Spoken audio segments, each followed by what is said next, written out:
My wasp nest removal business takes me to some really interesting places sometimes, and this time, out in the middle of nowhere, down by this river. And that's me, in the middle of nowhere, seemingly backpacking all of my gear down this steep hill to this quaint little fishing cabin along the river. My client called me and said, Hornet King, I have yet another yellow jacket nest for you in the cabin. And this nest was absolutely massive. But first, let's admire the view. You can't beat this view, guys.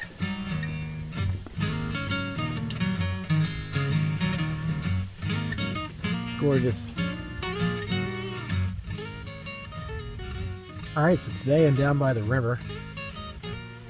And it's gorgeous to be down by the river. And unfortunately, I'm working on Labor Day. I'm laboring on Labor Day. So that's the activity, finding it out. So you can't really enjoy the river too much. You gotta get to work. So let's go inside. I wish I wasn't removing a yellow jacket's nest right now. All right, I gotta go inside. All right, so it's like right there. There's some other wasps and things in here, but yellow jackets are what we're after. So gotta get up on this ladder and get them out. Like I said, they're right there. So I'm gonna make a cut probably down, over, and up because it's in that whole bay. And it's a good sized nest, so let's get to it. All right, so this is where the nest is.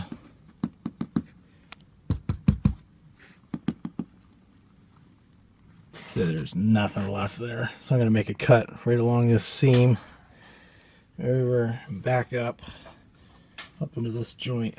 So it's right there. I'll do a wide angle so you can see where I am. This is the room. It's like a cool little river fishing cabin. This is a booming nest. I can hear it all the way down in here, so I don't know if it's just sounds just carrying, but they obviously had poked through some holes and then they filled it in with some envelope. So, all right, let's get to it.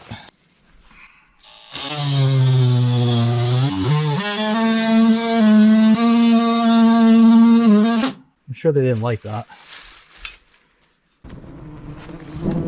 Oh boy. Oh boy. What we're gonna do this in stages. I do anywhere from 10 to 15 yellow jacket nest removals a day. But nothing really prepares you for what you're gonna find in each cavity. Sometimes you think it's gonna be huge and it turns out to be small. And in this case, I expected it to be huge, and it was even bigger than I thought it was gonna be. This nest was absolutely massive. Now, it's not just the girth of the nest, but the population in here. There was well over 10,000 yellow jackets in this colony. And you wouldn't expect any less considering the fact it was right there on the river. Yellow jackets are predators, so they go out and they catch a bunch of bugs and things. Well, on the river, there's a lot of people that live there, but there's also a lot of food sources for them. There's a lot of flowers and things to pollinate and get nectar from. But again, there's a lot of bugs and things they can catch to feed to their larvae. So when there's a surplus amount of food, there's going to be a surplus amount of yellow jackets. So when I opened up this cavity, I knew I was going to be in for a long and tedious removal. As with all of my removals, I take my time excavating and removing all of the nest and material and yellow jackets out from those spaces. But even if I go fast and I remove this thing super quick and just bag it up and try to leave, there's thousands of foragers out foraging that have to still come back, and I have to take care of them too. So there's really no rush. So I just take my time and I vacuum and vacuum and vacuum to pull out as many of the workers and things out of this nest as possible. It may not look like that they're super aggressive, but they are all over me. They're all over the window behind me. They're all over my tools. They're everywhere. So the ones that you're seeing just hanging out on the comb are just guards. They don't really attack unless completely provoked by a lot of vibration or noise. My vacuum's running, and now at this point it's just white noise to them, so they're really not taking off. But you can see there are ones flying around me. And there's a lot that are latched onto me. Usually German yellow jackets aren't latchers, but these ladies were. Not every colony reacts the same, even if they're the same species. So I do a lot of German yellow jacket nest removals in a day. but every one of them is different. Every one of them behaves differently. In this particular colony, they were a little bit more reserved about attacking, but one wrong move will set off all the ones inside this nest to come out and swarm and attack me. So I'm trying to avoid that. That's why I'm really delicate with the vacuum nozzle. I'm just gently pulling off as many of the workers off of this nest as I can. And as you pull ones off the surface, they get replaced by ones in between the layers. So if you kind of watch where my vacuum nozzle pulls ones off the surface, and I move away from that area, more come out from between the comb layers, and they stand on top of that part that I just vacuumed. So what you're seeing here is in between, where you see all the layers and things, that's the comb. And then the area of gray above and below it, that's envelope. Envelope encases the heart of the nest, which is the comb. So with German yellow jackets, they make a ton of envelope. If you watch any of my videos, you already know this, or they will fill up any cavity with a ton of paper. So the 4 different layers of comb that are at the bottom, those are queen cells. All of the larvae that would be laid in those cells would become new queens, or potentially males if a worker laid the egg. So that just goes to show you how well propagated this lineage would be if this nest was not removed.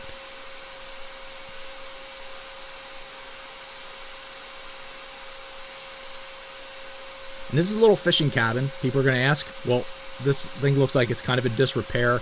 It's really just a cabin that the family comes to go fishing, to go boating and things. So it's kind of rough, but they like it that way. But that doesn't mean that they want yellow jackets inside of it. So with an infestation like this, the client had no idea. They just started finding rogue yellow jackets around the windows and things.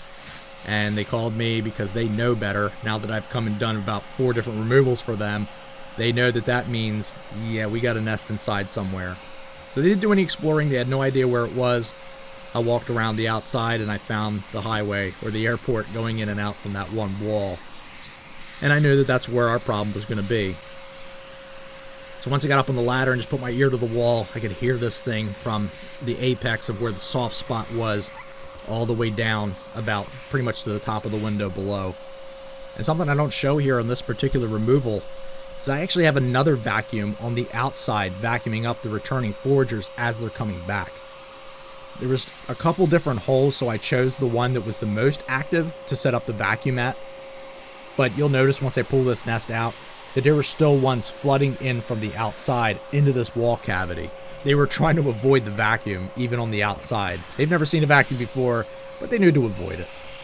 So start dismantling the comb layers, and I thought maybe I would start taking them apart comb by comb and then vacuuming up in between the layers. But there were just so many in there that would have taken forever. So I decided just to pull the comb out and put it in the bag and then start removing the rest of the nest. Again, most of my motions are slow, methodical, smooth. I'm not trying to make any sudden jolts or vibrations because then that gets them all stirred up. I do want them stirred up so they go in the vacuum nozzle, but I don't want them stirred up to the fact that they're just going to come out and aimlessly attack and get stuck on my clothes. And you'll see why here in a few minutes. So pulling out a big chunk of envelope. And you can still see, even in between the layers of envelope, there's a ton of yellow jackets in there. So if I were just trying to vacuum up all this envelope, I'd be pulling up a ton of material, but I'd also be pulling out a ton of yellow jackets too. I'd rather them just go into the bag and get stuck in there. You can see one's coming in from outside, crawling up that 2x4 stud. And I just let them crawl up towards the top, and then I vacuum them up from there.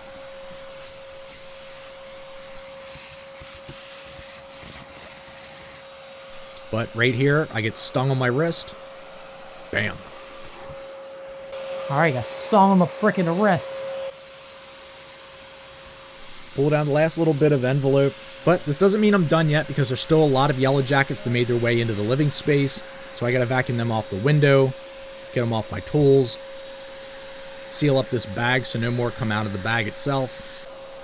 This is pretty thick 3mm plastic, but I still double bag it because they will chew through it.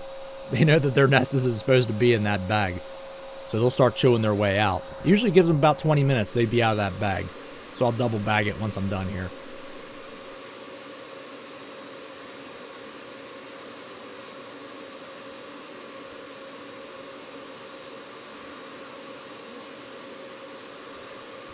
So you see the nest is out of the cavity, but there's still a lot of yellow jackets coming back into the space.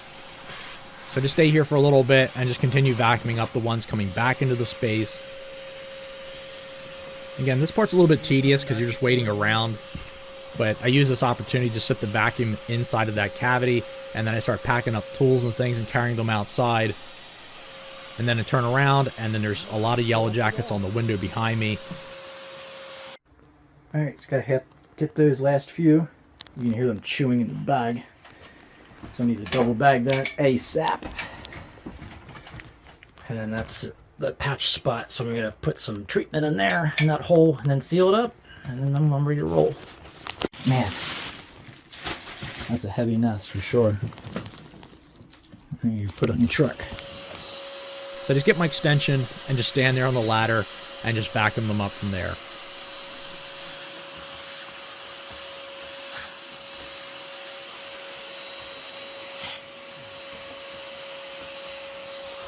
Alright, still a few coming and going out of there, but they're going to see that for at least a few hours anyway until everybody dies from the spray in there. Look at my poor arm. Another one bites the dust. Just look at that freaking view. It's gorgeous.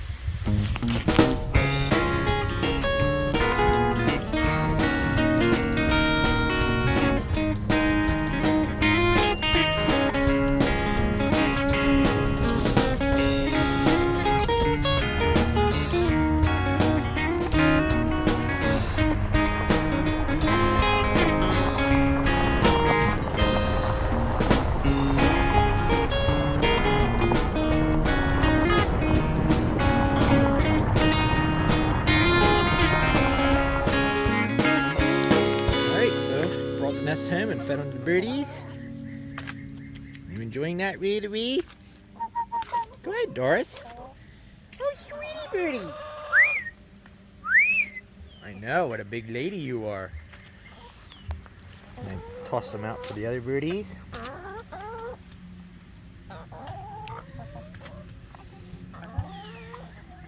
Come on, Doris.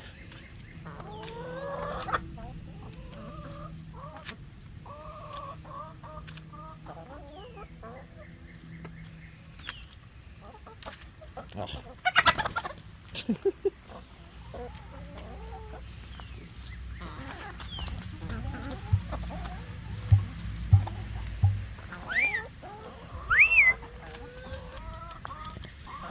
course, it's starting to storm. I want to get these birdies fed. Enjoy the nest, birdies. It's Rhea-the-Rhea. She tears into it and then drops a bunch of stuff, and then the other birdies get some. Is it good, birdie? Is it good? Hey, you Henny. What a good girl, Henny. Oh, it's Uncle Jesse. Well, Aunt Jessie. Oh, wee-wee. Come on, Doris. Come on, Doris. Excuse me.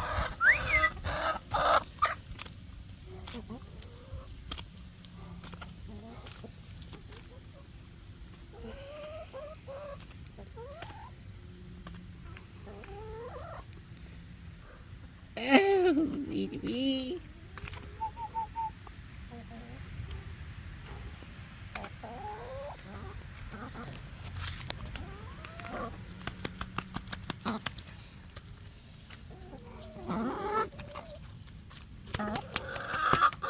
No, wee-wee.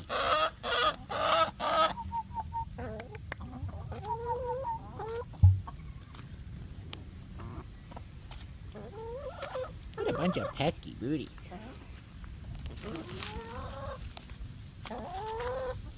You go, wee-wee.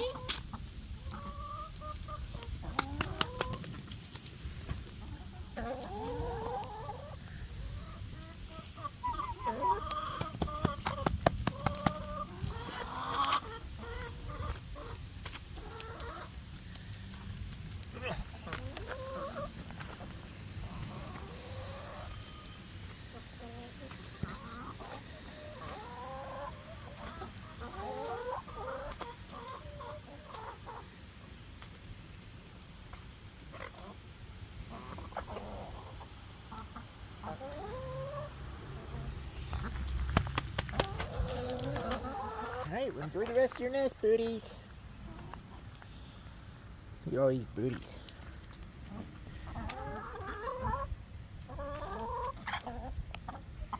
Be nice, everyone.